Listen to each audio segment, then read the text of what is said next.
The Spoken Shelf presents Pride and Prejudice by Jane Austen. Read by Samara Clark. Chapter 5. Within a short walk of Longbourn lived a family with whom the Bennets were particularly intimate. Sir William Lucas had been formerly in trade in Meryton, where he had made a tolerable fortune, and risen to the honour of knighthood by an address to the king during his mayoralty. The distinction had perhaps been felt too strongly. It had given him a disgust to his business and to his residence in a small market town, and quitting them both, he had removed with his family to a house about a mile from Meryton, denominated from that period Lucas Lodge, where he could think with pleasure of his own importance, and, unshackled by business, occupy himself solely in being civil to all the world. For though elated by his rank, it did not render him supercilious. On the contrary, he was all attention to everybody. By nature inoffensive, friendly and obliging, his presentation at St. James's had made him courteous. Lady Lucas was a very good kind of woman, not too clever to be a valuable neighbour to Mrs. Bennet. They had several children. The eldest of them, a sensible, intelligent young woman, about 27, was Elizabeth's intimate friend. That the Miss Lucases and the Miss Bennets should meet to talk over a ball was absolutely necessary, and the morning after the assembly brought the former to Longbourn to hear and to communicate. "You began the evening well, Charlotte," said Mrs. Bennet, with civil self-command to Miss Lucas. "You were Mr. Bingley's first choice." "Yes, but he seemed to like his second better." "Oh, you mean Jane, I suppose, because he danced with her twice.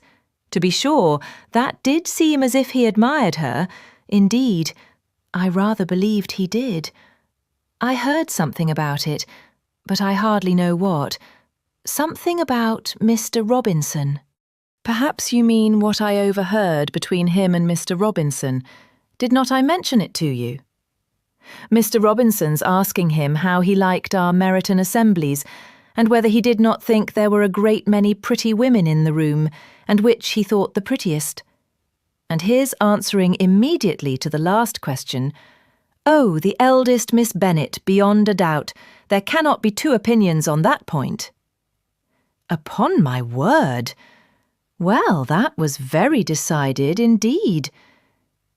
That does seem as if... But, however, it may all come to nothing, you know." "My overhearings were more to the purpose than yours, Eliza," said Charlotte. "Mr. Darcy is not so well worth listening to as his friend, is he?" "Poor Eliza, to be only just tolerable."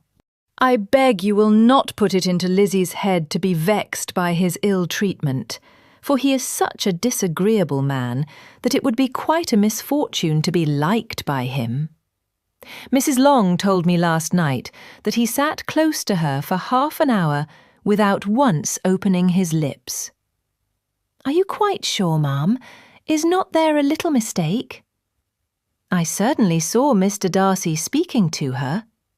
Aye, because she asked him at last how he liked Netherfield, and he could not help answering her. But she said he seemed very angry at being spoke to." "Miss Bingley told me," said Jane, "that he never speaks much, unless among his intimate acquaintance. With them he is remarkably agreeable." "I do not believe a word of it, my dear. If he had been so very agreeable, he would have talked to Mrs. Long. But I can guess how it was. Everybody says that he is eat up with pride, and I dare say he had heard somehow that Mrs. Long does not keep a carriage, and had come to the ball in a hack chaise. I do not mind his not talking to Mrs. Long, but I wish he had danced with Eliza." "Another time, Lizzie. I would not dance with him if I were you." "I believe, ma'am, I may safely promise you never to dance with him." "His pride does not offend me so much as pride often does, because there is an excuse for it. One cannot wonder that so very fine a young man, with family, fortune, everything in his favour, should think highly of himself. If I may so express it, he has a right to be proud. That is very true, and I could easily forgive his pride if he had not mortified mine. Pride is a very common failing, I believe. By all that I have ever read, I am convinced that it is very common indeed, that human nature is particularly prone to it, and that there are very few of us who do not cherish a feeling of self-complacency on the score of some quality or other, real or imaginary.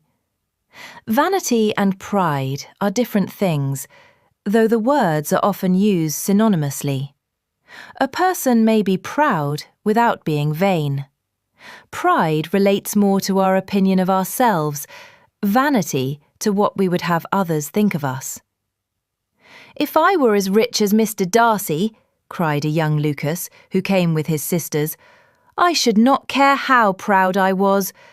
I would keep a pack of foxhounds and drink a bottle of wine every day." "Then you would drink a great deal more than you ought, and if I were to see you at it, I should take away your bottle directly."